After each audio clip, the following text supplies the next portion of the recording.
What's up, everybody? So, have you ever wondered what you actually eat at BMT? Well, this video is devoted strictly to that. What do you eat at Air Force BMT?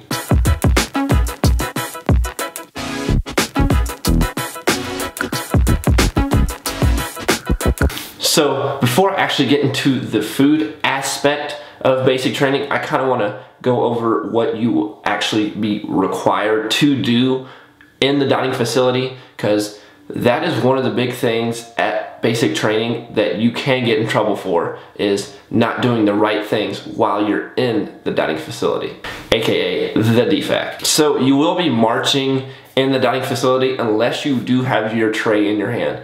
Do not make any facing movements with a tray in your hand. That's dumb. You will spill all your drinks and you will get yelled at. So just when you're in the dining facility without a tray in your hand, be marching. So when you're actually in the line, you'll be taking side steps and your hands will be face down like this, like on your tray.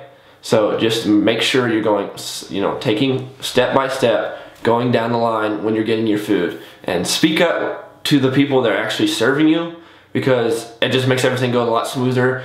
If they're always asking, they're not really understanding what you're saying to them, it's going to hold up the line. MTIs are going to get angry because the line's taking too long. It's just bad for everybody. So speak up, take one step at a time, side steps, don't cross your feet, heel to heel as you're going down, palms face down. Once you actually get your food, you'll take your tray, it just depends on what dining facility you're in. I've been in both dining facilities, so just look for your chow runner.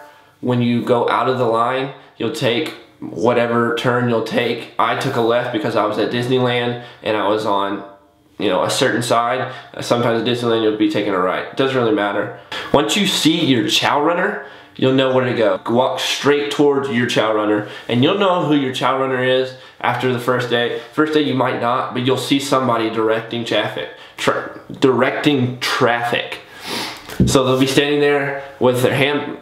Let me see if I can stand up for this, or at least go back a little bit. So they'll be standing there with their hand behind their back, going with their hand like this, going towards wherever you're going. So sometimes they'll be like this in front of you, and you just literally walk straight towards them, and they'll say front sir or back sir.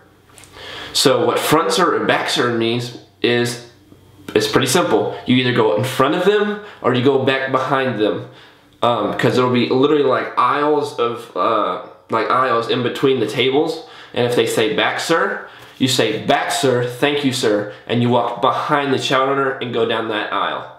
If they say front sir, you say front sir, thank you sir, and you go in front of that chow runner down that aisle. So what you're gonna do once you go down the aisle is you go to the chair farthest to the wall or the farthest down, so no one is gonna go past you. When they go to sit down, they're gonna sit at the chair at the same table, but the one closest.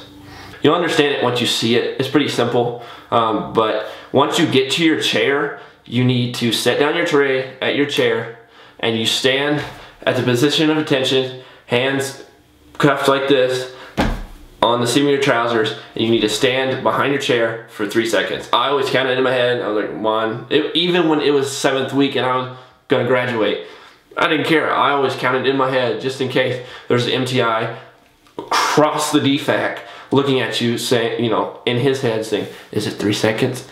Because it's really, everything at BMT's very, very variable, I would say.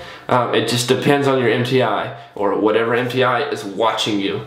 Because sometimes if you're standing there for 1 second, you go to sit down, oh Lord, somebody's gonna come running across the DFAC to get you.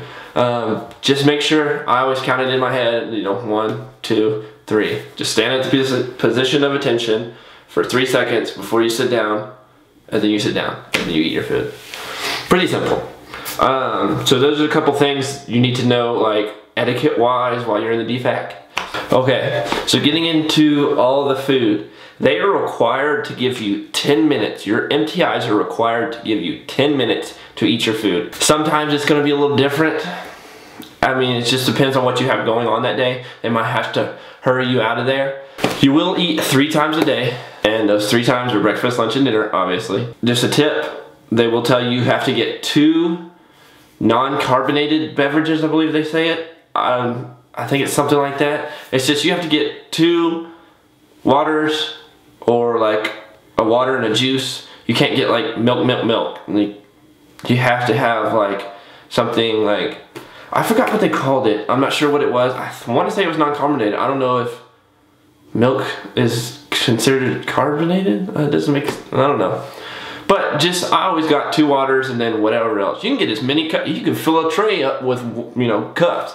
But you do have to have 2 of, you know, a juice and a water, or water, or juice, that kind of thing. So just make sure you're paying attention to that when you're going through the line, because if you walk out with not having that, you know, it's another thing you might get yelled at for. I think I did it one time and luckily I was not noticed. But I always got, you know, 2 waters. I always try to hydrate, and they make sure you're hydrated. They tell you to hydrate during all of BMT. So just make sure, you know, you have 2 non-carbonated beverages. So breakfast will be between about 5 to 7 a.m. It just depends on what you're doing that day. Sometimes we'll do it after, like we had PT in the morning. Sometimes we'll do it before PT. Sometimes we'll do it after PT. Sometimes you'll go to PT, go back and make your bed, shower, then go down and eat food.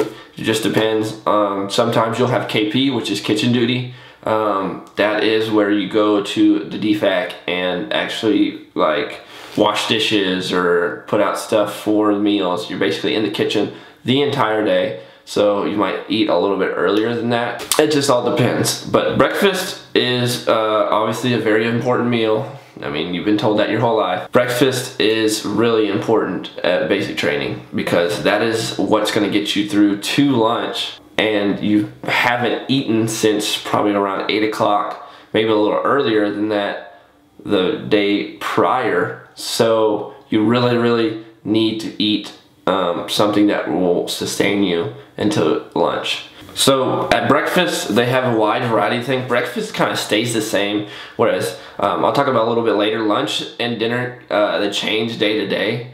But breakfast usually stays the same throughout the week, throughout all of BMT. They're gonna have eggs, they're gonna have omelets, they're gonna have bacon, they're gonna have pancakes, they're gonna have sausage patties, they're gonna have bagels, they're gonna have cream cheese, they're gonna have 5 different types of cereal, Raisin Bran, Crave, you know, the Crave that has like the chocolate in the middle. I hate it, but everybody loves it at BMT. They have like the wheat, like things that have like the frosting on it. I just remember it from the commercial where it's the little like guy and he's got like the frosting on him and he's like running around. They have like 2 other cereals. I forgot what they were. You're gonna have all your fruits in the morning. You're gonna have your grapes, your strawberries, sliced oranges. Obviously you're gonna have bananas like pretty much all day. And some of the fruit will be there all day. Just all depends. In the morning you will have yogurt, peanut butter jelly. The peanut butter jelly will stay there all day because they do have bread out, so you can make peanut butter and jelly sandwiches at lunch and dinner. And you're gonna have all your juices and milk, chocolate milk and water for beverages, just like all day. You will have the juice and the milk and the water for all day as well. Going into lunch and dinner, they're very similar in that they have a lot of the same foods, but they also are a little different. So at lunch and dinner, they're gonna have a lot of the same things week to week. So every Monday you might have spaghetti. So the next Monday you're gonna have spaghetti. The Monday after that you're gonna have spaghetti. It's like on Monday or on Tuesday, they're gonna have like a certain thing, and that thing stays the same throughout BMT. They serve it every Tuesday or every Wednesday, you know what I'm saying? You're not gonna have the same food you eat on one day you're gonna have at dinner. So the same food you're gonna eat at lunch is not the same food you're gonna eat at dinner. They swap out, but every single week, say you go to dinner Monday night, they have a certain thing, you're gonna have the same thing the next Monday night at dinner. So at dinner, they'll have like burgers, pasta, chicken, turkey. It just depends on the day, but they will have, every time you go and eat, they'll have a variety of stuff, so you don't have to just eat a burger. You know, you don't have to just eat turkey or chicken. And they'll have fries, they'll have, you know, mixed vegetables, those kind of things. It just depends on what day it is. They're gonna have the peanut butter and jelly again, and with some bread so you can make a peanut butter and jelly. That's why I do recommend always grabbing 2 pieces of bread and some peanut butter and jelly just in case you end up not liking what you just ate, so you get something that you know you're gonna like, just to eat something. You're gonna have a salad bar at lunch and dinner. It's gonna be a full salad. It's gonna come with a bunch of different things, a bunch of like tomatoes, cucumbers, onions, boiled eggs that are chopped up. You're gonna have a wide variety of dressings that you can choose from. So the salad bar is pretty cool. I always used it. I mean, I got a salad pretty much every time I went up there. And they're gonna have the same drinks. They're gonna have the juice, the milk, and the water. Chocolate milk, regular milk. Every single meal you're gonna go in and they're gonna have that same beverage. You're not gonna get any sodas throughout BMT. It's just how it is. I do remember just one day out of the week that they served. On Thursdays, they do serve black bean burgers, which are basically veggie burgers on during lunch. And I love veggie burgers. I'm a huge veggie burger person. So I used to get 2 of the black bean burgers, and they had sweet potato fries. That was my huge meal. I look forward to Thursdays all the time. But you'll look forward to a certain day because they'll have something you really, really like. So you'll look forward to that day. Sundays, it is grilled cheese and cheese. They say cheese-us, but it's you know, Jesus. But they have grilled cheese on Sundays with French fries, and do have like a pasta that's kind of like cheesy on Sunday. So every Sunday you'll get grilled cheese and French fries for lunch. So that's something people look forward to. One of our MTIs told us there's a reason that they serve what they serve in the DFAC during BMT. What that reason is, we're still unsure. I guess it kind of puts you in like the monotony of like the same thing every single week. I don't know if that's a good thing or bad thing, but it's just another aspect of BMT. Everything at BMT is done for a reason, and the food is one of those things. And before I end this, I just want to go into the desserts just a little bit. So desserts, I don't know if you've heard about this or seen a video on it. Desserts are a little bit more difficult to get at BMT. So basically the dessert thing, like the little glass thing where you can open it and actually get a dessert, it's not in the line if you're at Disneyland. If you're at Alcatraz, which are the old dorms, it is, and it's a little easier, but the MTI still see you getting that dessert. So just make sure when you are actually going to get dessert, you're doing the proper facing movements. At Alcatraz, basically you'll be going to the line, going to the line, and it'll be straight behind you once you get to like your beverages. That's at Alcatraz. I was at Disneyland, which is a lot more difficult. So basically you go through the line, go to, you set your tray down at your table, and then you can go walk straight down and then back around to go to the dessert thing. You'll know where it is because you'll see people doing it. I suggest that you don't do this until week 2 or 3, so you know what you're doing with your facing movements, because it's not worth getting yelled at for one piece of cake. So yeah, I hope this video helped you. I know I've had a lot of questions about the food at BMT. I had a lot of questions about it before I went to BMT. So if this video did help you, hit the like button. It really helps me out. If you want to see more videos about BMT, hit that subscribe button because I have a lot more coming out, and also I have some out already if you want to know about BMT. Leave a comment or a question down below. I'd really like to hear it, and I'll get back to you as soon as I can. And make sure you're kind to everyone you see. Be polite to everyone. It really makes the world a better place. And I'll see you guys next time.